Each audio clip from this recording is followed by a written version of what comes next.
Welcome everyone. If you are joining us live, give us a few seconds as we are just sharing this beautiful live with a few of our friends online. So stay tuned. We're just going to get started in a few seconds, having a beautiful time talking about the breath and how we can transform our lives through this beautiful practice that we both love so much. So on that note,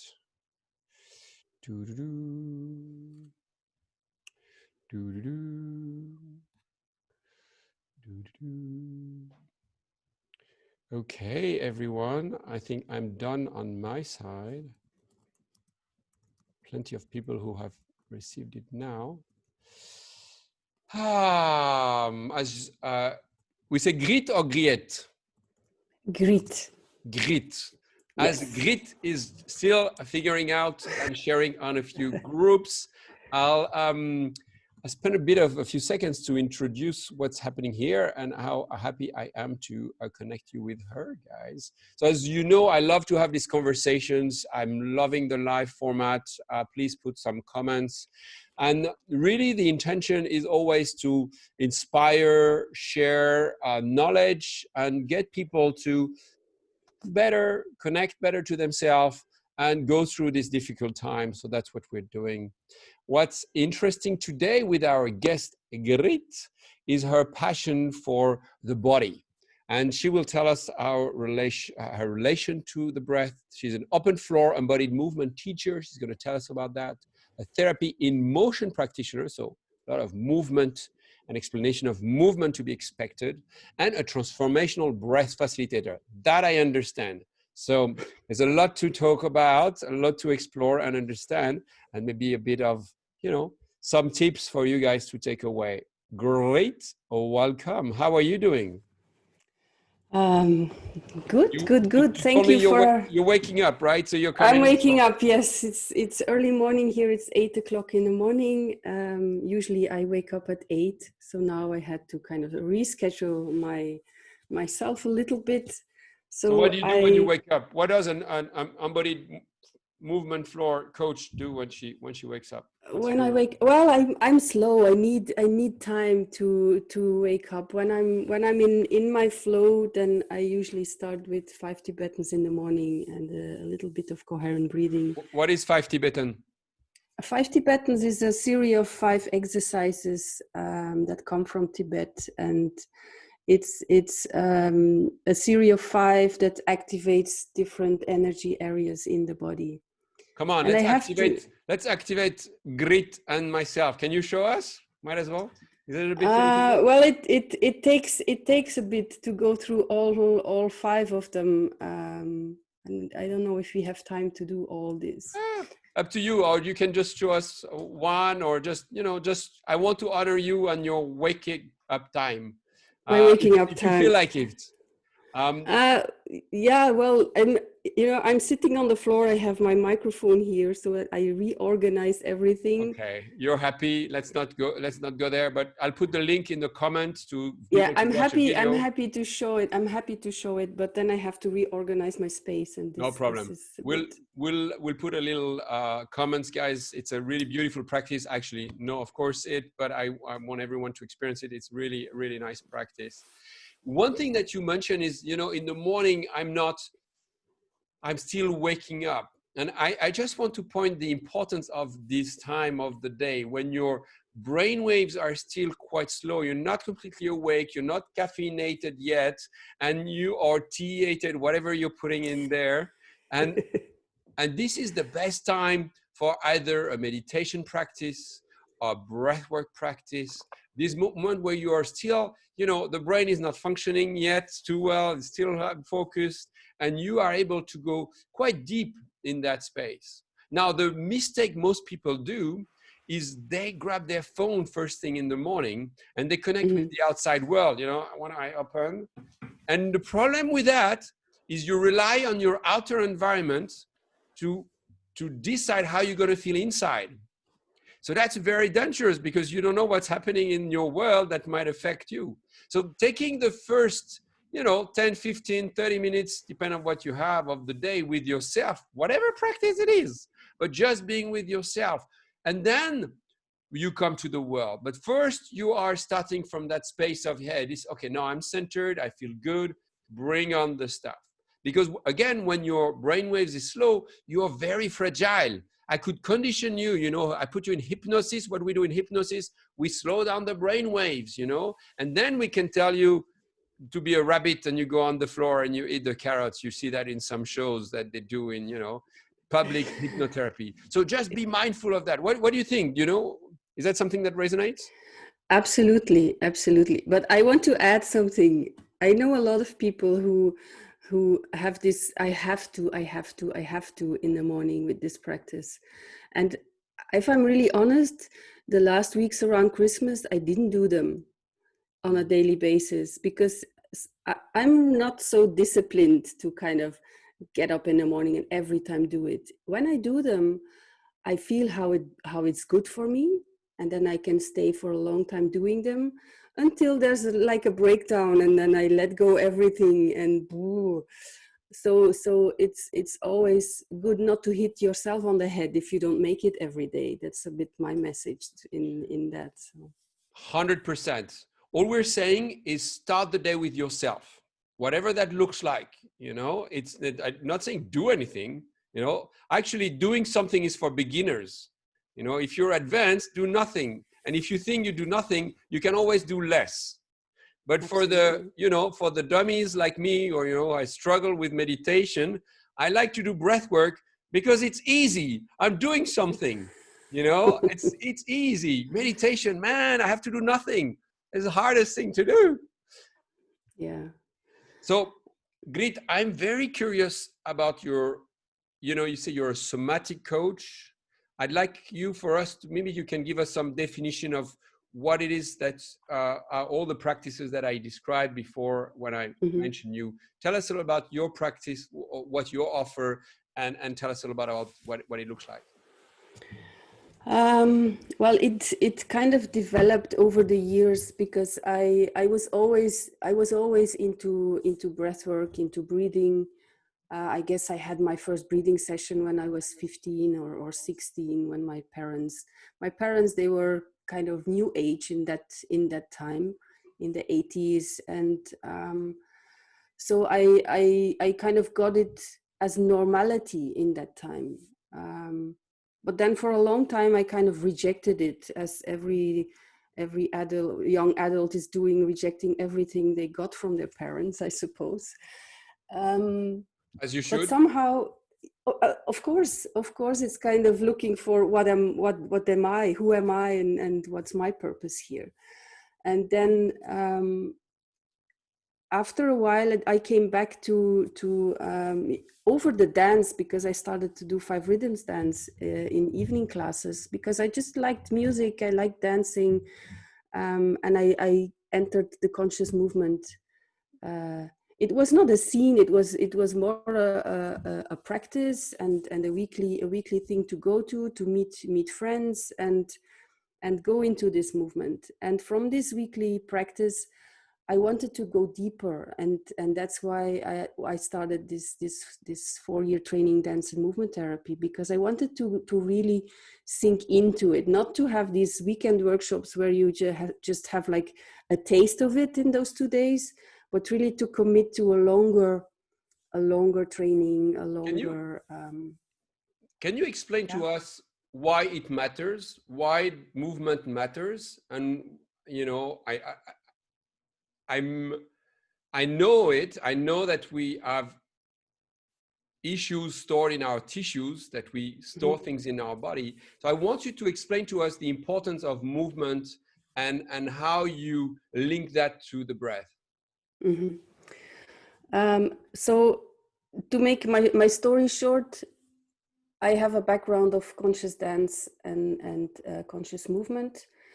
And with the breath, I realized that movement was an aspect that's not always connected to breath work.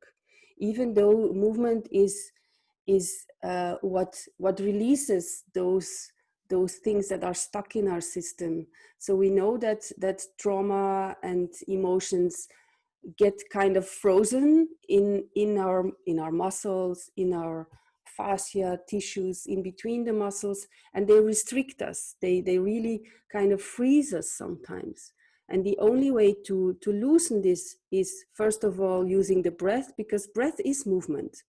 Breath is the first little internal movement that we have. So it's the chest moving to the sides, to the front, to the back. This is the first movement we have. So when we breathe, we are already moving. So if you make these movements even bigger by including the arms, including the spine, including the legs and the head, then the whole body system starts to move and releases these tensions or blockages that we have. You know, we are animals. And I always refer to this, what's going on when we're in stress. We go either in fight, in flight, but there is one that we don't even talk about enough, is freeze. When we're not able, and most traumas are when we are facing a situation, we don't know how to handle it, and we hold our breath and we store it in our body. We're not able to respond to anything that is going on. And if you look at, you know, big news for you guys, we are animals. How do animals behave in nature? When two birds are fighting, they move away from each other and then they shake their wings and they're happy. The lion is chasing the zebra escapes, he's moving a bit and then he's able to eat again. But we don't do that. We constantly store it. So what I love about your approach is really the idea of connecting movement in order to release those tensions, the breath, to help them liberate. Is that right? Mm-hmm. Yeah, absolutely. Absolutely. You have those approaches like TRE that are really using the trembling consciously to release. But in my experience, when we start with the breath, then we already have this little movement. And it's not initiated from the mind, but it is really following the impulses of the body. And this is what I put. That's actually also why I call it somatic breathwork, because it's following the body. It is not from a mind perspective, but allowing any movement that comes.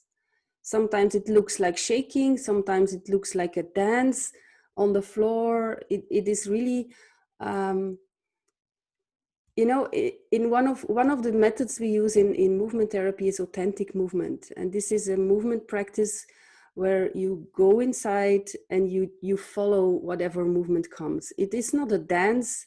It is an unconscious expression of what happens inside. And I guess in somatic breathwork, this is a bit what I want to bring in, that this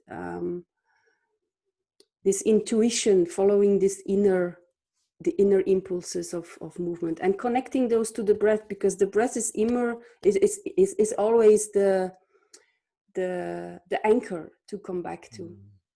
This is like the resource where you hold on. If anything happens emotionally, in monkey brain, monkey mind, chit chat, always back to the brain, to the breath, to breathe through whatever comes.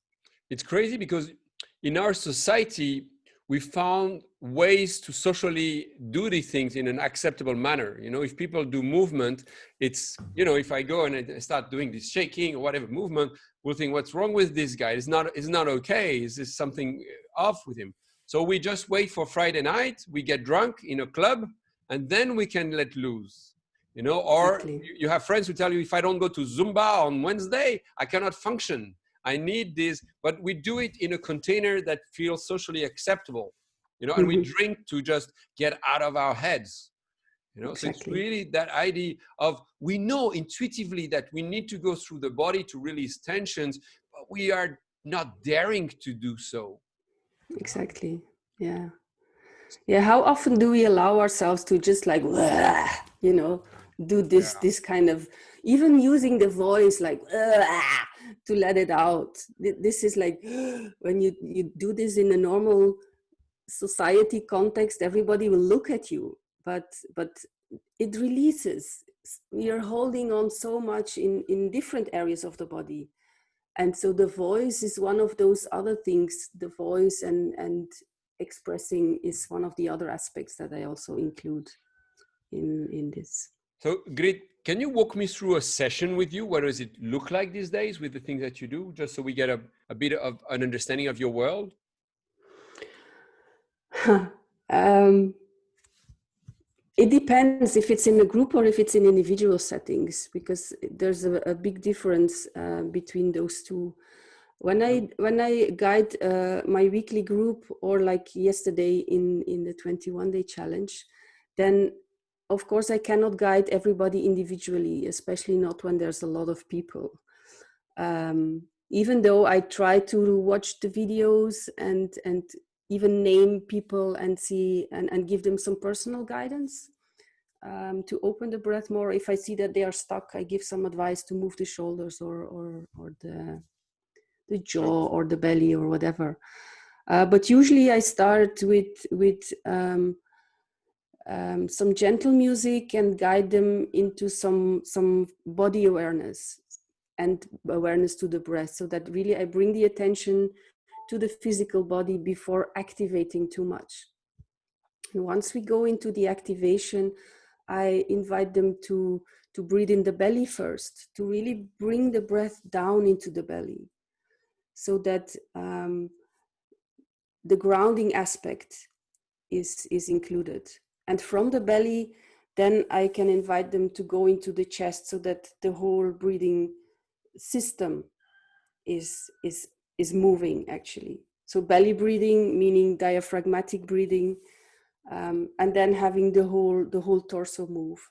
And from this open breath, then I include the movement, and I invite them to move the legs, to move the shoulders, sometimes move the knees from one side to the other, so that the whole lower belly get released from tension. Nose or mouth breathing? Does it matter? This depends on how if somebody is used to breathing. So first of all, I invite them to breathe through the nose, in and out, or nose in, mouth out, because sometimes this is easier. If somebody has experience in breathing, then I invite them to breathe through the mouth because of activation. The only reason to breathe through the mouth is to activate more, to get more air into the system, and to get more air into the lungs. That's the two reasons why I suggest to breathe through the mouth. Also giving them the impulse that whenever it gets too much, the physical sensations or the emotional overwhelm sometimes, that they can always slow it down, that they can always go back to nose breathing, and that they are in charge, that I'm just suggesting things. They are behind the steering wheel of their session, so they choose the gear they go. And of course supported by some music that gets the speed and the volume up, and with my voice reminding them to breathe. This is the most important thing, reminding them to breathe, because when you're in the middle of it, sometimes you don't even notice what happens. It's funny how we forget to breathe all the time. Yeah. And whenever something's happening, the first thing we do is we hold our breath. It's like, And then we expect things to happen, but when we hold our breath, all of a sudden everything stops. The whole machine comes to a stop. So we're not able to process anything. We're not able to think straight. We're really going into this freeze mode, where we are. You guys need to understand that the freeze mode has a biological purpose. Is for you to not experience pain, because once you cannot fight a situation, you cannot fly away. Then you freeze and says, "Okay, I'm ready to die. I don't want to suffer." That's what it's about. So that's where the trauma comes in, because you are staying too long in that freeze mode. Sometimes, kids getting abused for years, cannot escape because it's by his parents. That's where the trauma comes in. But the people who are able to actually witness what's going on and find a way out, they're empowered with the movement. They can get out of the trauma.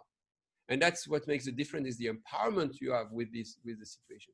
And we do that all the time at a micro level, whenever we are in a situation where we hold our breath, instead of staying with the breath. And sessions like you organize are absolutely fundamental, because that gets us to relieve those stuff and emotions and energies that are stuck in the body. So Exactly.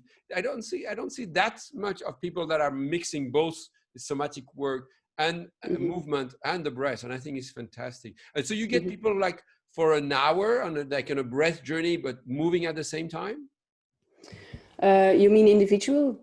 Yeah, individual Yeah. or groups. So just trying to picture what this looks like. Because I Yeah. understand you do some movement at the beginning, you stay with the breath, but you know, for how long? Well, the group session is in total 1 hour 15, 1 hour and a half maximum with the sharing. So the breathing itself is especially online, it is between 30 and 35 or 40 minutes maximum. Of course, you have this activation, and then it slows down again to go into an integration phase.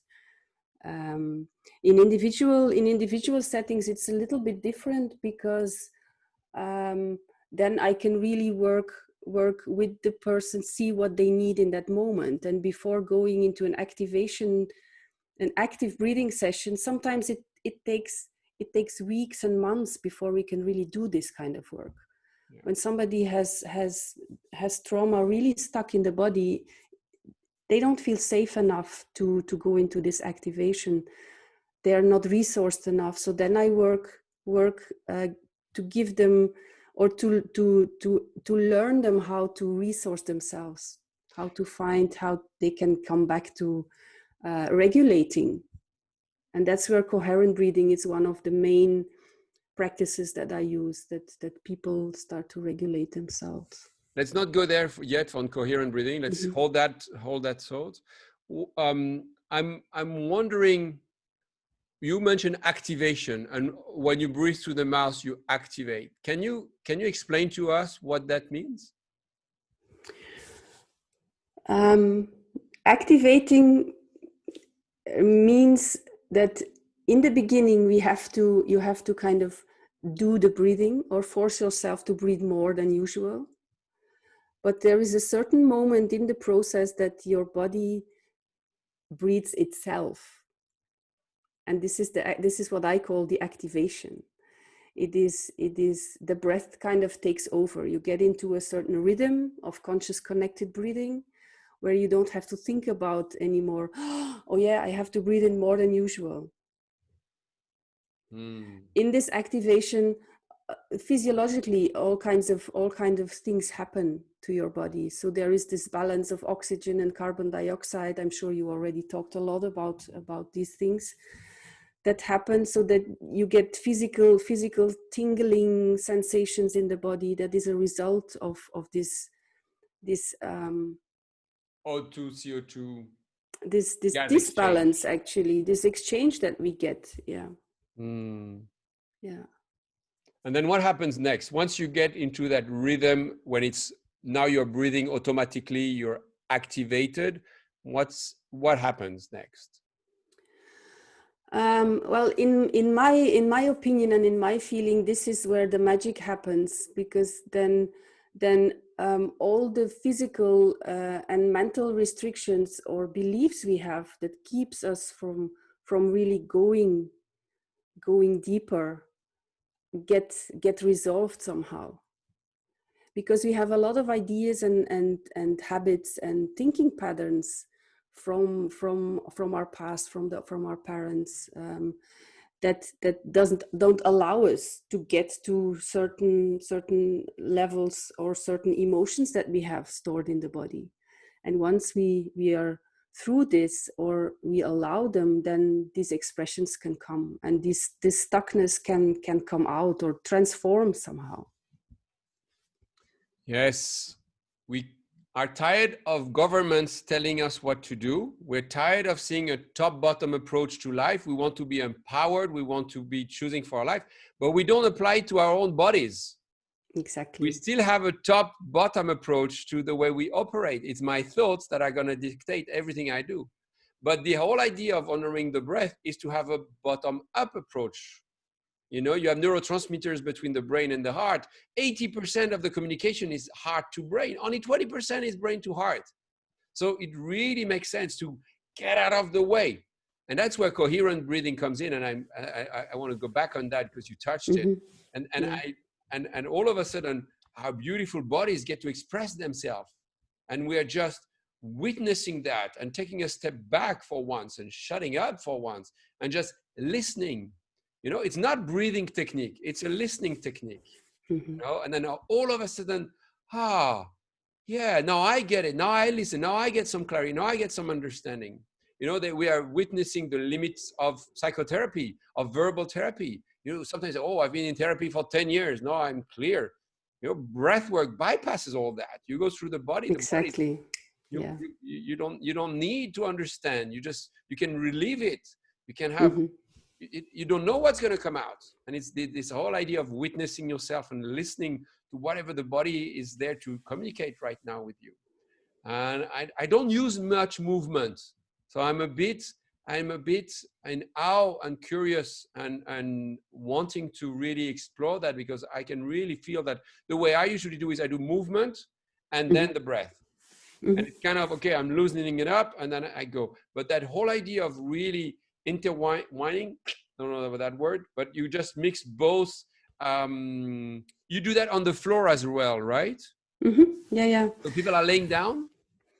Well, the invitation is for people, they can, especially now online, some people like to sit because it's practical, or to half lay down on the couch, or usually it's laying down completely on the mat. But during the movement session, sometimes people get on the knees, or somebody even has the tendency to stand up. Of course, then as a facilitator, you have to be kind of aware that they don't fall down. So I don't want to have the whole class standing, but usually it's laying down. It's because then you have the freedom to roll on the sides, to really use the arms, the legs, and express whatever is there when you lay down. Wow, wow! And what kind of music do you use? Music is a whole. The music must be a big part of it, right? Because you're taking on that journey, and the breath doesn't really get you to move. So it's really the music that is carrying you, right? Yes, for a part, the music is like, to me, music is medicine. It is when I make a playlist. It's not like I have a theme for a session or something. It might happen that when the group comes together, and it usually is like this, that they have a group theme, and all of a sudden this just rolls into the session. But usually I prepare a playlist before, where you have like some gentle music that brings you in. And then the active part is usually with some grounding rhythm, because grounding is one of the resources that is very, very essential for me in this work. Because we are so much in our head, a lot of us are just disconnected from the rest of the body. So one of the main resources together with grounding is also centering. Centering is really the middle line, but grounding is so essential. And some instruments like drumming, didgeridoo, and a rhythm, a repeated rhythm, is something that grounds without even doing a lot of things. Just the frequency helps you to ground the body. So this is kind of the active part. And then towards the end, then I'm going more into a quality that is dissolving and releasing. So also the music is more in this dissolving, opening state, where the dissolve can then go up, but can also go down. So it's more like also an expansion of your body into the bigger space around. So there's already a few resources that I'm using there, like dissolve, release, spatial awareness, these kind of things that are flowing in from my open floor background, because there we work a lot with resourcing. Wow, fascinating. And I can't wait for you to, if you don't mind, after that, to give me all the links so I can post some good videos for people who wants to dive into that, to watch it. What does it look like? Also your music, I don't know, are you sharing your music? Is that something that you keep to yourself, or are you sharing it? I can share it. It's for the moment I'm using iTunes to put everything together. Okay. For Open Floor, I use a mixing program because I like Yeah. this. Tractor. How I use they Tractor. I use Tractor so to flow them really good into each other. Yeah. And also to have the freedom, because sometimes in the middle of a session I have my playlist, but when I see something happening, then I get the impulse to add some other music in. So I never really stick to my list as it was before. I really DJ sense Grease. not like this, but I would love to. I would love to. Yes. Yeah. Cool. And then after that, so people do. I would assume have release. So they is that something that happens often? I guess. Yeah. Absolutely. Yeah. Yeah. And then what's happening next? You bring them back. So after the release, the music slows down, and then I invite them to gently come back to nose breathing and to come back to their own rhythm of breathing, to really give them time for this. And So you the have a sharing. activation comes, and there is a Absolutely. sharing. Yes, yeah. So there's always a sharing for questions. And this I really include and take enough time for questions, because this is also part of the integration phase, to be able to share, to be able to express in this safe container. Because when we're in a group session, then there's the safe container, and it's good to bring this in and to be heard by the others and be seen. This is one of the aspects that is this also healing a lot. Even I wouldn't underestimate the impact of being seen and heard by like-minded people, or people that were going through the same thing. We all have the same story, different version of the same story. We're all mirrors of each other. I consider breathwork prep work.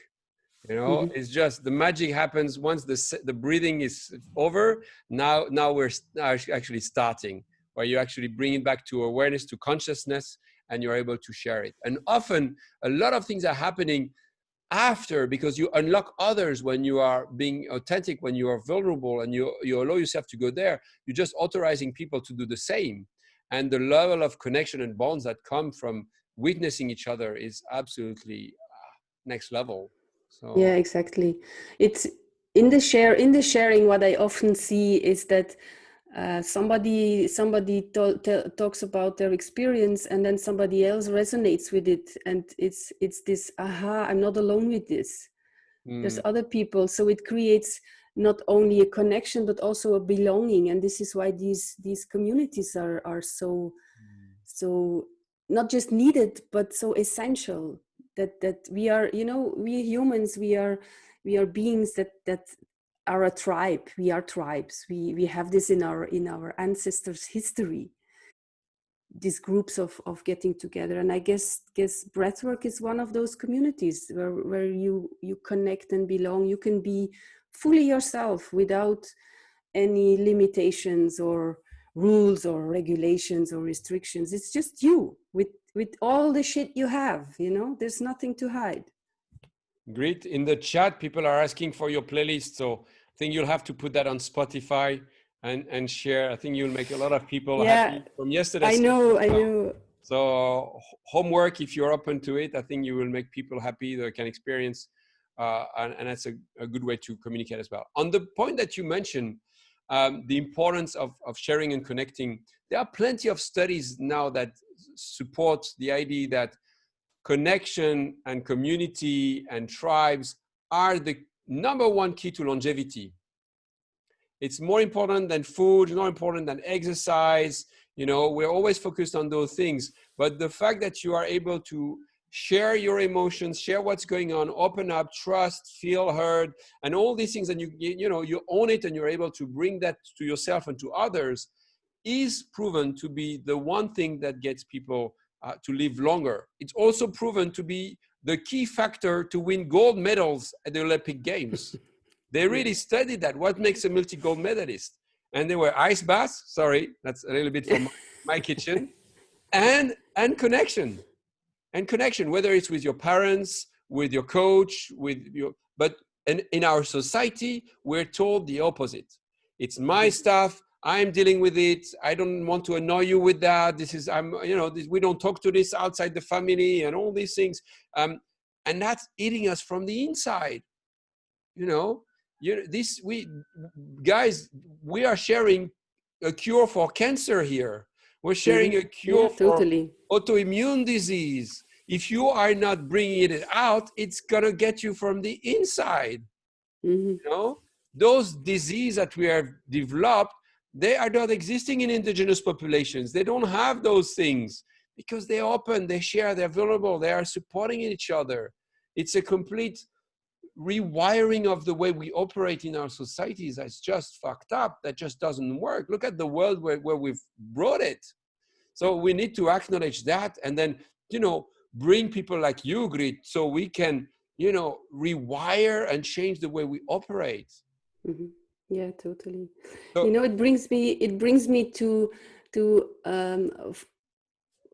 4 qualities that we use in the open floor practice. So we actually, as human beings, we have 4 hungers. We call it the 4 hungers. One is the hunger for solitude, where there is this need to be with ourselves, to be alone. And that's why we have all these practices to really go deep, to go inside ourselves, which is also breathwork somehow, to bring the attention completely in. And the second hunger is the hunger of connection, to meet with another person, to have a witness, to have somebody there with you, somebody is holding space for you, somebody who is supporting you. And then we have the hunger of belonging. This is this community, this belonging to a group, whatever groups we have. It can be family, it can be a sports group, it can be the breathwork community, it can be the dance community. All these groups are the belonging. And then we have a 4th hunger, the hunger for spirit. And this is the hunger for a bigger sense. And this is also something that is usually part of a breathing, of breath work, is that we have this connection to something that is bigger, that is beyond ourselves. So that's also what I bring in from the dance and from the breath work, these four hungers, what we call them. I love it. I live in Bali. I'm here in Bali, and people have been questioning why there is no COVID around. Why? What's the recipe? And they have come up, when we look at the way people live here, they have a way to operate which is called in local language Trihitakarana, and it's the idea that this is a recipe for wellness. You need it's 3 things: is cultivate connection between man and man, cultivate connection between man and nature. You're an animal, you're part of an ecosystem, you are the ecosystem. You're not, I don't like that expression, I'm just a guest, I'm just passing by. No, you're not. You are part of the ecosystem. You are impacting your environment. You can't just say, oh, I have a light, try to not minimize my impact. No, you are the impact. You own it, be part of it, and be conscious of that, rather than try to be outside your environment, because that's not the way we operate as animals. And finally, connection between man and God, whatever you want to call it, but something superior, spiritual. Unfortunately, in our societies, we associate religion and spirituality, and we just push away both at the same time. Yeah. But it's really that I love that. If I want to be well, I need everybody around me to be well. There is a we in wellness and I in illness. And when I understand that, oops, sorry, I've got a doggy emergency. Yeah, I like that. The we in wellness and the I in illness. I think my dog needs to. Oh yeah. Owning his territory. This is his house. Whoever is passing by, whether it's a farmer or a bird, is not welcome here. Okay. So, yeah. So that's the recipe for. And if you look at what's going on around the world, I love COVID. COVID is such an amazing teacher. Someone is getting sick in Wuhan, and Someone is catching a cold in New York City. You know, we are one, we are interconnected, and there's no frontier, there is no confinement that can stop it. No, They all totally. try what they want, it just doesn't work because it's not the way we operate. We are all connected, and we need to acknowledge that and stop and realize that whatever we've been doing is just nonsense. Then when we acknowledge that okay, bacteria, viruses, it's all part of our ecosystem. We're there, we have to live with them, we always live with them. You cannot just wash your hands and things go away. Yeah, bacteria, you are bacteria, you know? And when we are just being part of that system, instead of trying to cut ourselves from this environment, then all of a sudden, this environment is working for you and not against you. And I really urge people to reconnect to themselves with these kind of practices that you offer, because this is literally life-changing. So thank you so much for what you bring to the absolutely. world. Griet, I have two things. First, I want to ask if there is anything else you'd like to share with everyone. And after that, I want us to tell us how to work with you. Is there something more I want to add? You know, I would love to talk with you for hours. I want to talk about therapy in motion, because this is also something that I do and that is really close to my heart. But Tell me a bit about it. Well, therapy in motion is something that comes from dance and movement therapy and open floor, and in a one-to-one setting or in small groups, a group of 2 or 3 people. I work with also with what is there and bring it in movement. So it's more an inquiry. So I guide people bottom up to listen to their body, and if there is tension or an emotion, to give it a place in the body and bring this into movement. So this is also a somatic approach to whatever is there, to move the story, to not go in the story, but to use the story to move it. And through those impulses, the body speaks, and you get insight. It's hard to explain, because you get, all of a sudden, it's like in the brain. Sometimes I see it. I call it a surgery on the soul almost. Wow. Because you can see it in the faces when this happens. It's like pieces of a puzzle sometimes just fit together, and something that the person has been struggling for a long time all of a sudden makes sense, and it's clear and knows what to do. And it's not me telling them, I'm guiding them to listen to their body, always bring them back to this body awareness and movement in that. And of course breath, because breath is essential. Like I said in the beginning, breath is the first movement we have. And does it you go all the way to speech therapy? So people, once they've experienced through the body, they verbalize it? They verbalize it, yeah. They verbalize their experiences, but always from a body perspective. So the story is not so important. Whatever the trauma or the emotional state or frustration or the problem, if we call it problem, it's not so important to talk about it, but what it does to you is actually the most important thing, and how to deal differently with what it does to you. And then the story will not have so much impact anymore. So the story itself is not so important. Sometimes it needs to be told, yes, and then I'm listening, then I'm there to hold it, but it's not the key. So if it's speech therapy, no, it's not speech therapy, because speech therapy comes to a certain level, but not further, and then you need the body to access the body and do the rest. Wow. I know psychotherapists are not so happy to hear this, but this is how it works, so mostly. Yeah. So Griet, tell us, because you mentioned you do individual coaching and then group sessions. Can you tell us a little bit about your offering and where to find you? Well, I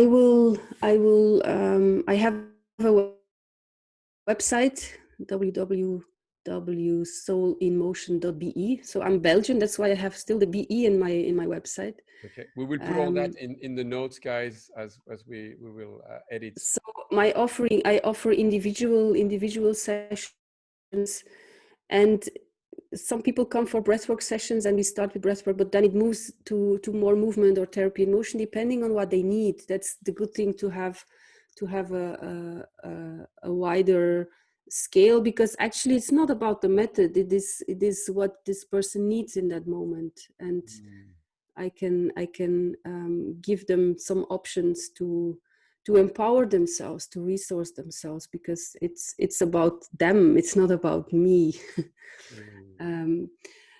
Some people come on a weekly or 2 weekly basis, so it's like a more mentoring to guide somebody over a certain time, and it can be job related, it can be really deep trauma related, to see somebody on a regular basis. Then I have weekly classes. Every Thursday morning I'm doing a somatic breathwork session, so after then I have a session. Okay, well, we'll put all the links, and that's open. You don't have limits in numbers, it's all online? This is open, this is all online. For the moment everything is online, because here in Austria where I live, we're not how much is it? For the one-on-one sessions, you mean? For the group first?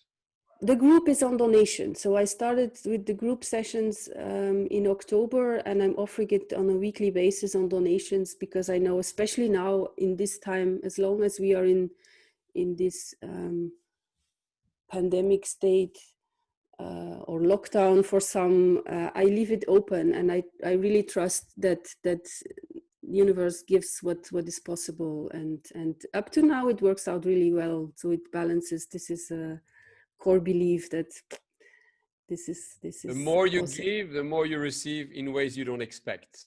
Totally agree. And I'm working on a 5-week program which will be launched somehow in February, March. I'm still putting bits and pieces together, and this will be working with the breath, working with movement, with the levels of being, mind, body, emotions, and soul. So amazing. This is coming up. I don't have it ready yet, so I cannot already give you the link, but it's almost there. It will be in the notes as soon as it's out. Guys, watch the comments and the notes. So yeah, guys, tell us what you think. What's your relation to the breath? And as for myself, from Breathing Cold, I have the honor of having Griet join me and another 20 incredible coaches and mentors and breath workers and humans on a 6 weeks online, offline teacher training, where I get people, and that's my specific of my approach, to find their breath. I don't believe that there is one way of breathing that is above the others. And I like the idea of people expressing themselves and finding their truth and their voice and their breath. And we do that by just having fun, connecting. I also teach authentic relating, so the art of establishing deeper connection with each other. And we do build a really powerful and beautiful tribe. So if you're wanting to teach this, reach out to me, happily connect with you. And it's all live, so it's not like you can just get the videos. No, it's happening on 1st of February. So yeah, I'm excited to have you in the group and do some floor therapy and movements with you. That's going to be amazing. Yes, totally. And I'm pretty sure once you connect to this movement and the dance and the music, you will love it. I dance all the time, so that's something that I'm looking very much forward to experiencing with you. All right, guys, that's it for us today. Thank you so much. I know you've got a session soon. Have a beautiful Thank you, Alex. time. Thanks, and don't hesitate. If you need help, guys, reach out. There's a beautiful community out there here to support, listen. Okay, love you, everyone. Bye-bye. Thank you, Alex.